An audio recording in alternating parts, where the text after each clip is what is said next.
Oui, donc c'est un nouveau mois, donc j'ai vérifié, c'est bien un bon de 5 euros avec 10 euros minimum d'achat, mais en fait c'est valable pour le drive, et le drive, on ne peut pas valider un drive à moins d'avoir 10 articles, donc je ne vais pas me faire un drive de 10 articles juste pour avoir un bon de 5 euros de réduction, donc c'est pas grave, le bon il servira à rien. Désolée, j'ai coupé, mais j'ai tilté en fait en faisant la vidéo. Donc voilà pour le point alimentation. Donc concernant les dépenses variables du mois. Donc je me suis donné, comme d'habitude, hein, un budget de 250 euros. Alors, en fait, ce que j'ai fait, c'est qu'en début de mois, j'ai déjà prévu les futures dépenses que je vais avoir à faire. Bon, il y en aura d'autres, hein, forcément, mais bon, au 1er mars, en tout cas aujourd'hui, voilà ce que j'ai à faire comme achat. Donc, j'ai des petits achats à faire chez Amazon. Il me faut des brosses à dents pour les enfants. Je prends des brosses à dents spécifiques que je trouve là-bas. Il faut que j'achète un verre pour mon deuxième parce qu'il boit au biberon, il a 2 ans, c'est pas bon pour ses dents et avec des tasses à bec il s'en sort pas. Donc je vais essayer là un verre, vous savez, anti-débordement. C'est un verre avec un espèce de couvercle plat. Enfin bon, ma soeur a ça pour sa petite et apparemment ça marche très très bien, donc on va tester ça. Et puis j'ai 2 badges à acheter, enfin c'est pour un événement, mais voilà, deux petits badges à acheter. Donc, au niveau d'Amazon, je vais en avoir donc pour un montant de 26,55 €. Les autres dépenses du mois à venir. Donc, comme je vous avais dit dans les vidéos précédentes, on va faire le ramonage au mois de mars. Donc, le ramonage, bah, je l'ai mis à zéro, parce que tout simplement, grâce au mois blanc, j'ai pu le financer. Donc, j'ai l'argent en fait qui m'attend tout simplement sur le compte autres dépenses. Donc, bah, top, on va rien dépenser. J'ai également des achats à faire au niveau du jardin. Donc nous on a des haies et vous savez les haies souvent le problème c'est qu'elles brunissent et puis après bah, il y a des trous dans la haie. Donc nous on entretient nos haies. Donc on fait un traitement 2 fois par an. Donc il faut que j'achète un traitement. Je voudrais acheter aussi quelques bulbes d'été. Faire un cadeau pour la fête des grands-mères et puis j'ai également des graines à acheter.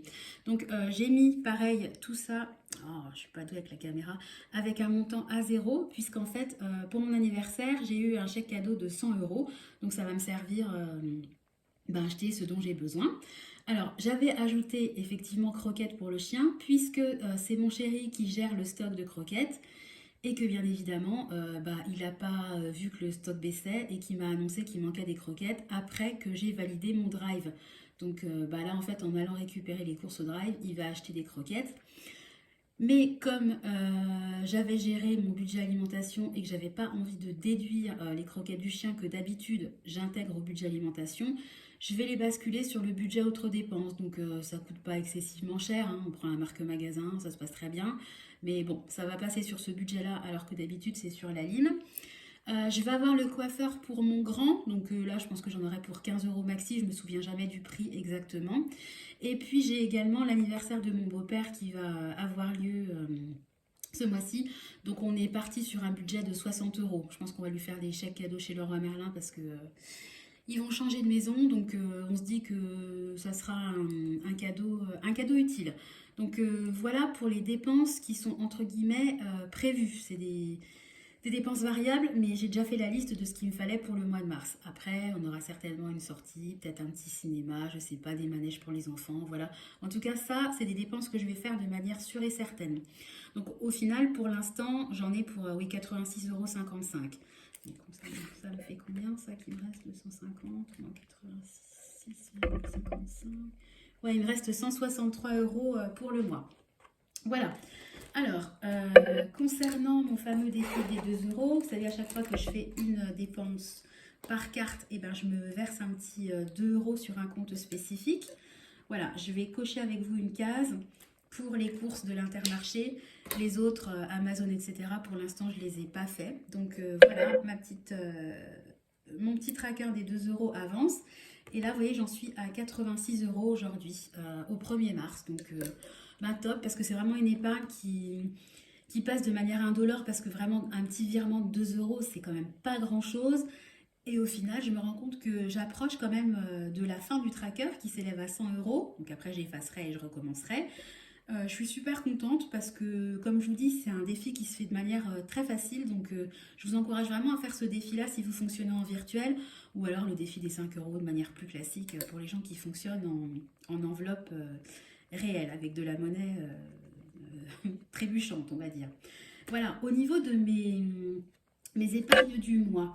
Comme d'habitude, hein, moi j'ai rempli, enfin, elles vont se remplir automatiquement. Vous savez, moi j'ai des épargnes automatiques pour la voiture, pour les appartements qu'on loue, pour nos futurs 20 ans de mariage, pour les enfants également. Ça, c'est des épargnes que je comptabilise même pas dans le budget parce que c'est tellement automatique que en fait, quand on reçoit nos salaires, dans ma tête, c'est déduit d'office. Enfin, c'est comme si cet argent n'existait pas, entre guillemets. Néanmoins, j'ai déjà fait les virements pour les comptes un petit peu variables. Donc je suis contente parce qu'il y a certaines enveloppes que j'ai réussi déjà à terminer. Donc, après, c'est pas des montants de ouf, hein, mais voilà, ça, psychologiquement, ça me fait des enveloppes en moins. Donc j'ai une enveloppe pour la rentrée des enfants. Donc le petit rentrera à la maternelle et le grand au CP. Je me suis donné un budget de 60 euros. En sachant que le petit, je lui ai déjà acheté le petit sac à dos pardon, pour sa rentrée. Puis clairement, la maternelle, il n'y a besoin de rien à part un classeur, hein. Et puis pour le CP, il n'y aura pas besoin de grand chose. Donc je me dis qu'un cartable, des crayons de couleur, des feutres, pour 60 euros, je pense que j'en aurai assez, enfin j'aurai assez d'épargne. Voilà, donc au mois de mars, je me suis fait un virement de 25 euros et puis ça y est, mon tracker est rempli, j'ai atteint les 60 euros que je me fixais pour la rentrée. Donc voilà, clac, c'est une épargne à laquelle j'ai plus besoin de penser jusqu'au mois de fin août quand je commencerai à faire les courses de rentrée. Voilà, deuxième enveloppe que j'ai pu compléter en totalité, c'est l'enveloppe téléphone. Donc, mon objectif ultime, c'est d'atteindre 500 euros. Mais en fait, je fais une épargne où je mets 10 euros par mois et l'objectif, c'est d'avoir 120 euros par année. Parce que moi, je ne change pas mon téléphone tous les 4 matins, hein. J'essaie de le garder 4-5 ans en général et ça fonctionne plutôt bien, j'en prends soin.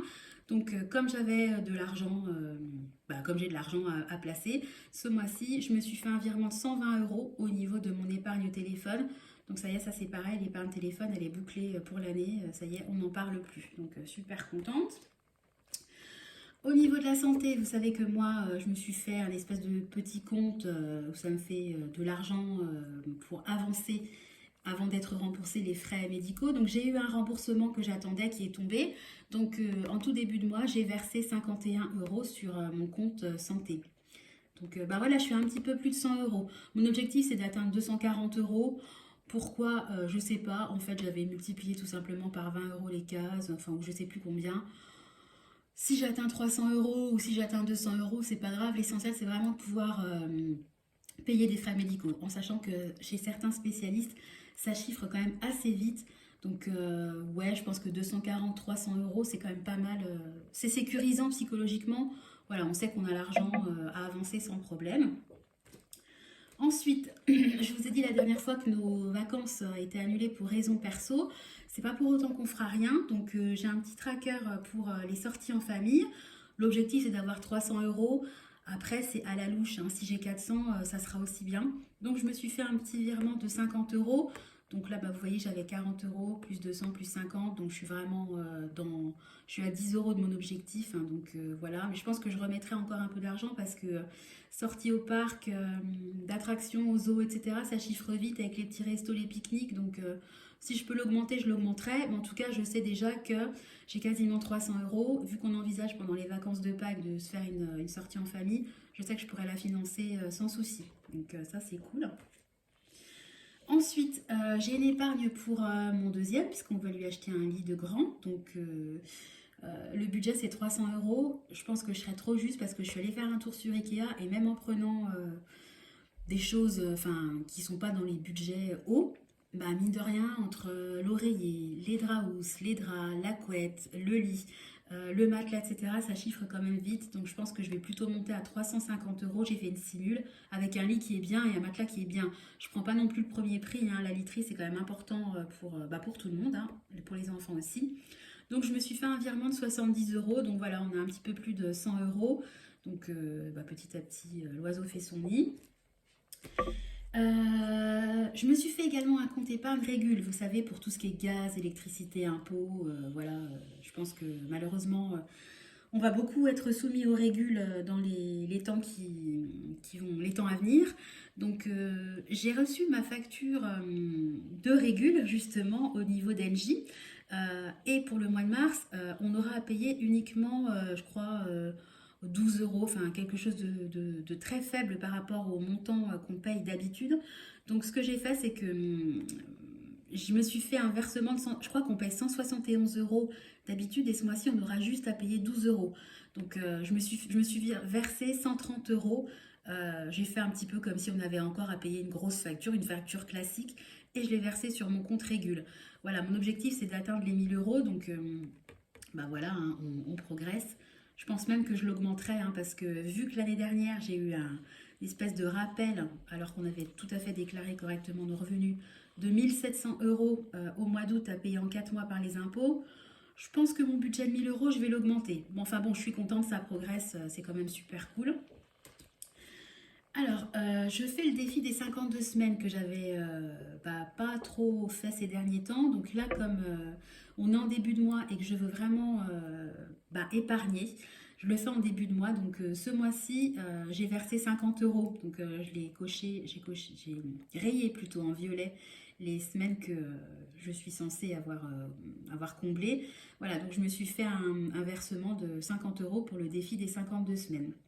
Voilà, donc ça c'est un défi que je vais comptabiliser en même temps que le défi des jours fériés et de mémoire je crois que ça me servira à payer le repas de Noël qu'on fera pas cette année mais l'année prochaine.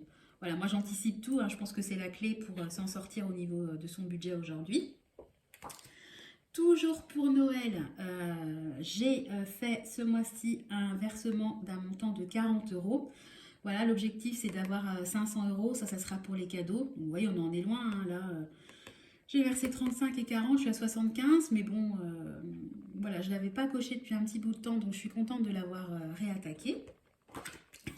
Ouais, j'ai rempli beaucoup d'enveloppes hein, ce mois-ci, hein. C'était un peu le délire du début de mois. J'ai une épargne qui va me permettre en fait de payer des travaux, des réparations éventuelles sur la voiture. Donc ce mois-ci, j'ai mis 60 euros. L'objectif, c'est d'atteindre les 500. Donc là, je suis à 120 euros. Donc c'est plutôt pas mal. Et puis, j'ai une enveloppe, une épargne anniversaire.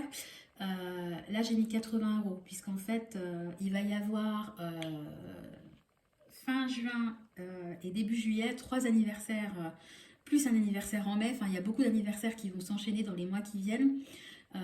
Donc, comme je me donne à peu près un budget de 50 euros par personne, ça va chiffrer aux alentours de 200 euros. Donc là, il est vraiment temps que je m'y mette afin de pouvoir payer les cadeaux sans souci. Voilà, donc voilà mon épargne du mois. Ça peut paraître gros pour certains, mais bon, on a on a beaucoup de charges, nous. Hein. On a les charges qui vont tomber au mois d'avril pour les appartements. On a des charges de taxes foncières qui sont vraiment très très lourdes. Donc, on essaie vraiment d'épargner au maximum pour ne pas se retrouver dans la galère. D'ailleurs, en parlant de l'épargne pour les fonciers, j'ai reçu le dernier loyer pour le mois de février qui est arrivé sur mon compte au 1er mars. Donc ce loyer-là, en fait, on s'en est pas du tout servi pour février. Donc ce que j'ai fait, c'était 312 euros exactement. Normalement, c'est 320, mais je ne sais pas pourquoi c'était 312. Il faut que je regarde le détail. Ce que j'ai fait, c'est que les 312 euros, je les ai automatiquement mis sur mon épargne dépenses annuelles. Où là, j'épargne pour les impôts fonciers, pour quand on va acheter du bois, quand on va devoir payer l'assurance voiture, l'assurance habitation, etc. J'ai un compte dédié aux dépenses qui tombent de manière automatique tous les ans. Et je me suis dit que ces 300 euros, ils seraient bien au chaud sur ce compte-là, puisque ça y est, hein, les charges, elles vont pas tarder à tomber. Voilà, donc beaucoup de blabla sur cette vidéo. J'espère que j'ai été assez claire dans mes explications.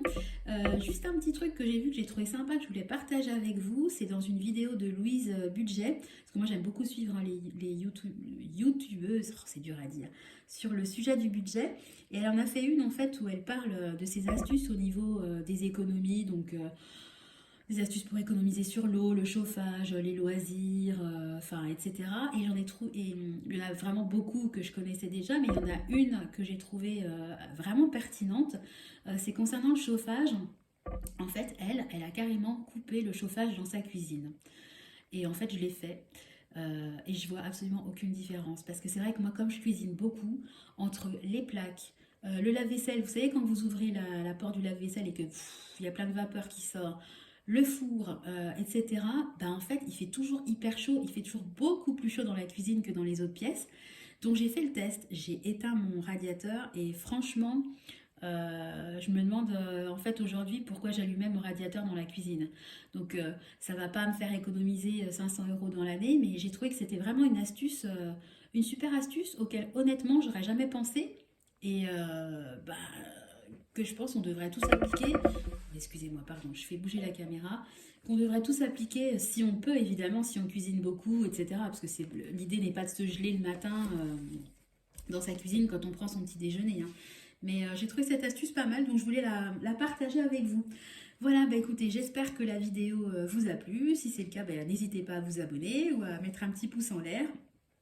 Comme d'habitude, hein, n'hésitez pas non plus à commenter. J'aime beaucoup vous lire et puis vous répondre. Voilà, bah écoutez, je vous souhaite à tous un bon début de mois. Comme d'habitude, gardons le cap pour gérer, maîtriser nos dépenses, épargner et puis gérer notre budget. Voilà, de toute façon, la clé, c'est juste le suivi et puis la motivation. Je vous encourage aussi beaucoup à regarder des vidéos sur le budget. Moi, c'est vraiment un truc qui me motive énormément. En fait, je suis devenue accro, hein, et plus je les regarde, plus ça me motive. Et c'est rigolo parce que je suis presque contente d'arriver en fin de mois pour établir le nouveau budget du mois, faire mon épargne, voilà, et puis savoir que, ben voilà, au 1er mars, je me suis, entre guillemets, débarrassée du côté épargne, et puis maintenant j'ai juste à gérer mes dépenses variables, c'est-à-dire l'alimentation et puis les autres dépenses. Je trouve que psychologiquement, ben, ça aère l'esprit en fait, hein, tout simplement. Voilà, vous casez, vous répartissez, vous casez, vous répartissez votre argent dans les différentes catégories, que ça soit en réel ou en virtuel, au final ça revient au même. Que ce soit des enveloppes avec des billets ou des enveloppes dans votre tête ou des trackers, etc. Peu importe le support, ce qui compte en fait, c'est de le faire, c'est de catégoriser les choses et puis de les suivre, de rester motivé. Et moi, une façon pour moi de rester motivé, c'est de visionner tout simplement des vidéos sur le budget. Donc, bah, si des fois j'ai une petite baisse de motivation, je vais sur YouTube et je regarde les vidéos sur le budget. Donc, bah, si des fois vous êtes un peu moins motivé, que vous avez envie de craquer, bah, je vous conseille d'aller faire un petit tour sur Internet. Il y a plein de YouTubeuses qui sont super et qui savent motiver leurs troupes.